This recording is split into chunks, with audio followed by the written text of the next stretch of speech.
Assalamualaikum warahmatullahi wabarakatuh. Perkenalkan, nama saya Cynthia Tasifa Zetira dari Prodi Pendidikan Antropologi Universitas Negeri Medan.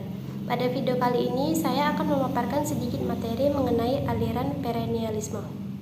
Perennialisme berasal dari kata perennial yang berarti abadi atau kekal.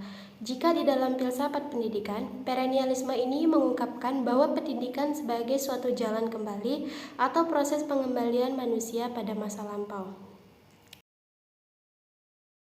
Nah, sekarang apa sih pengertian filsafat pendidikan perennialisme itu?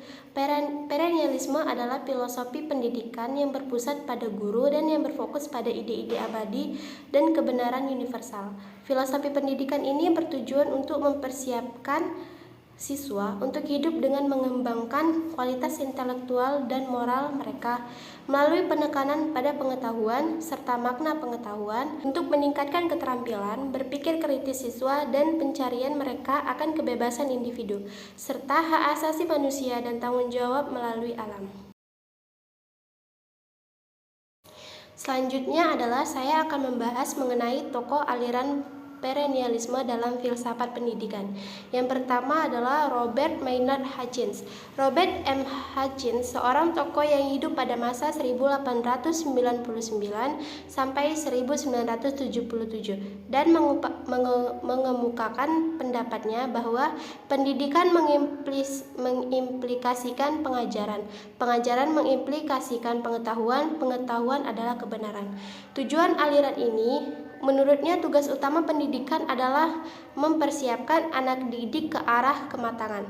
Matang dalam arti hidup akalnya.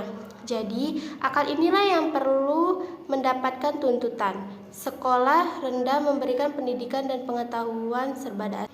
Yang kedua adalah Mortimer Adler. Mortimer Adler adalah seorang tokoh yang hidup pada tahun 1902 sampai 2001 dan mempunyai pandangan bahwa manusia adalah makhluk rasional yang memiliki kemampuan intelektual yang tampak dalam kapasitasnya sebagai subjek yang aktif dan dapat melakukan tindakan-tindakan sendiri seperti membaca, menulis, berbicara, mendengarkan, serta berpikir. Nah, selanjutnya apa sih tujuan perennialisme dalam pendidikan? Tujuan perennialisme dalam pendidikan adalah untuk mengembangkan kekuatan pemikiran, menginternalisasikan kebenaran yang universal dan konstan, dan untuk memastikan bahwa siswa memperoleh pemahaman tentang ide-ide hebat peradaban barat.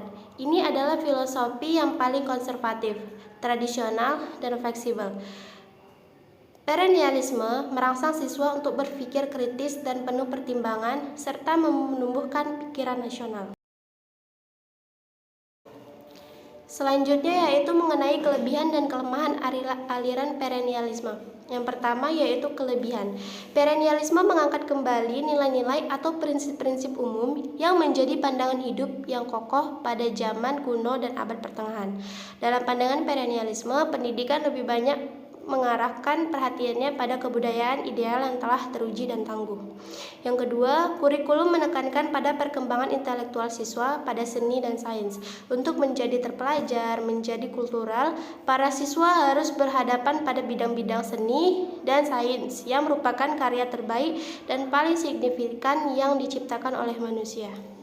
Yang selanjutnya mengenai kelemahan aliran filsafat pendidikan perennialisme. Pengetahuan dianggap lebih penting dan kurang memperhatikan kegiatan sehari-hari. Pendidikan yang menganut paham ini menekankan pada kebenaran absolut, kebenaran universal yang tidak terkait pada tempat dan waktu. Aliran ini lebih berorientasi ke masa lalu.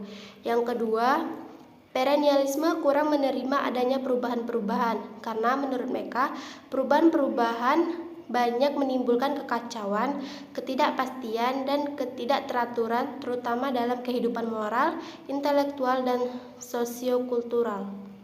Baiklah, mungkin hanya itu saja yang bisa saya paparkan mengenai aliran filsafat pendidikan perennialisme. Lebih dan kurangnya saya mohon maaf. Saya ucapkan Assalamualaikum warahmatullahi wabarakatuh. Terima kasih.